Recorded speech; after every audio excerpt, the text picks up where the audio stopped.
Hello and welcome to the series of videos on logistic regression.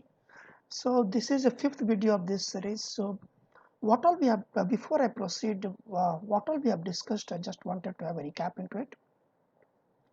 So we started with assuming that we know the linear regression, and so how we can migrate from the concept of linear regression to logistic regression. That's what we discussed in the first video. And we derived how probability can be when you migrate from the linear regression to logistic regression, how the value of p can be derived. After that, we discussed for any predictive model, basically we have a loss function, uh, loss or cost function. So we said that for logistic regression, this is the loss function. Loss function, the difference between loss function and cost function is that when we calculate when we compare the actual prediction, the actual value with the predicted value for one observation, that is called the loss function. But when we calculate the same thing, when we aggregate the loss for all the observation for one particular parameter for the predictive model, that is called cost function. So if you so this is the loss function. We can see we have derived this for the first observation. And when we after that we discussed the intuition behind this loss function, and that's what. And then we discussed what from that loss function, how can we aggregate the loss function and make the cost function. That's what we discussed in, I think, in the third video. And in the last video, which was the fourth video of this series, there we summarized how uh, how we can initialize the parameter for the predictive model, and how we can calculate, how logistic regression calculates the theta. And I said at that time that we will be discussing I use few terms such as cost function, the cost function shown here. We select this function as a cost function for logistic regression because it's a convex function. Now uh, now let's discuss further, and uh, we are going to discuss more about what is this convex function, and why do we select this cost function as the right function for the logistic regression. So before I show something in the uh, programming language, we will use R for that. Let us first understand what is convex function.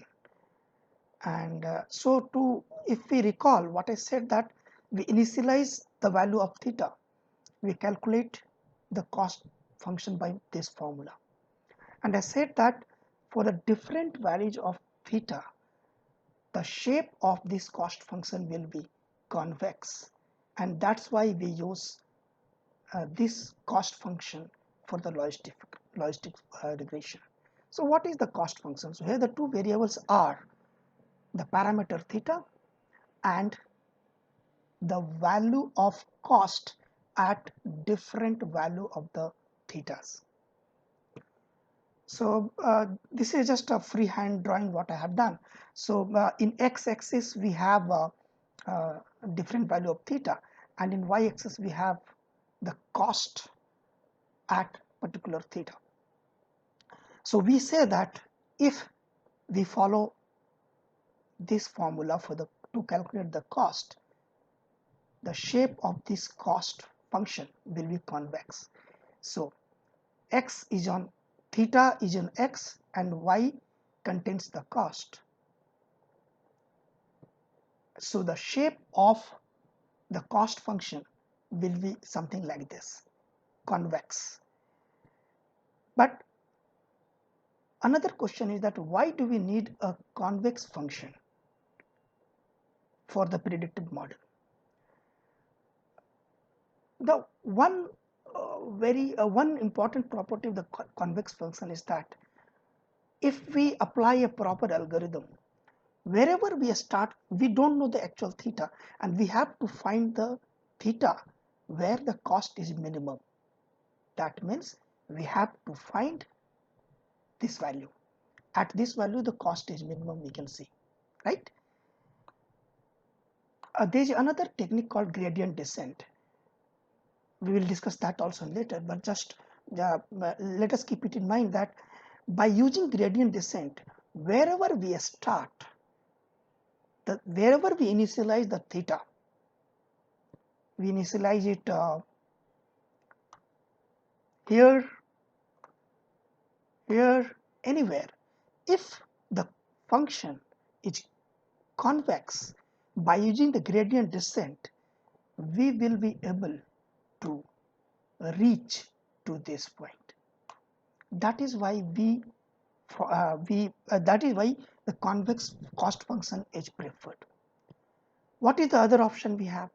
The other option, as I said, that in case of linear regression, we have a sum of a squared error as a cost function, and it is observed, means it can be proven mathematically also, that if we follow the SSE in case of logistic regression, the shape of the cost function will be something like multinodal, something like this.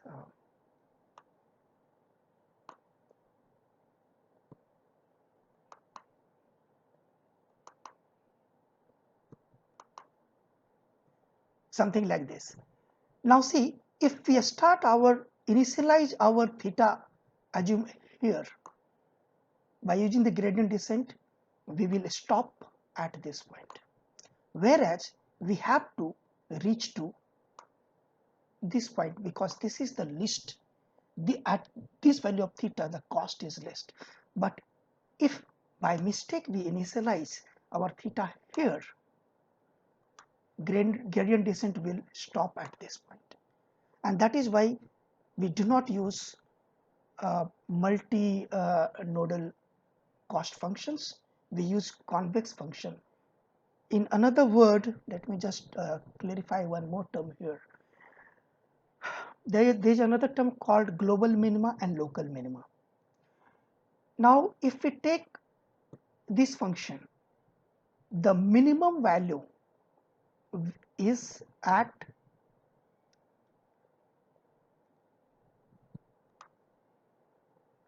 this point.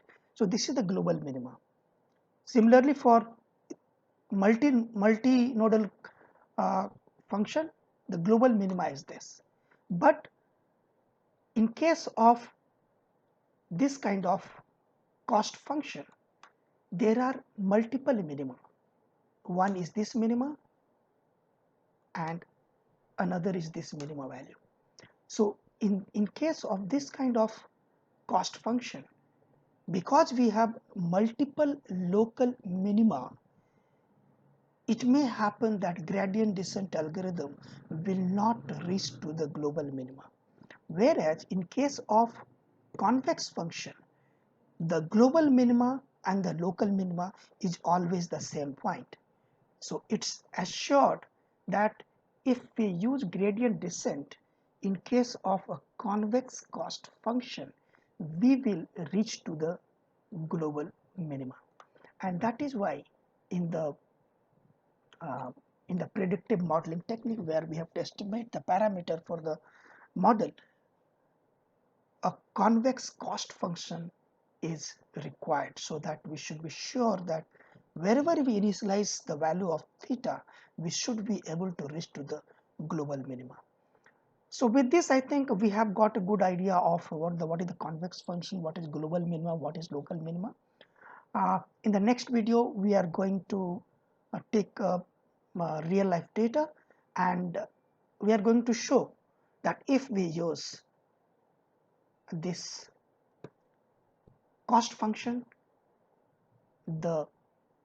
if we use this formula to derive the cost function will be a convex function.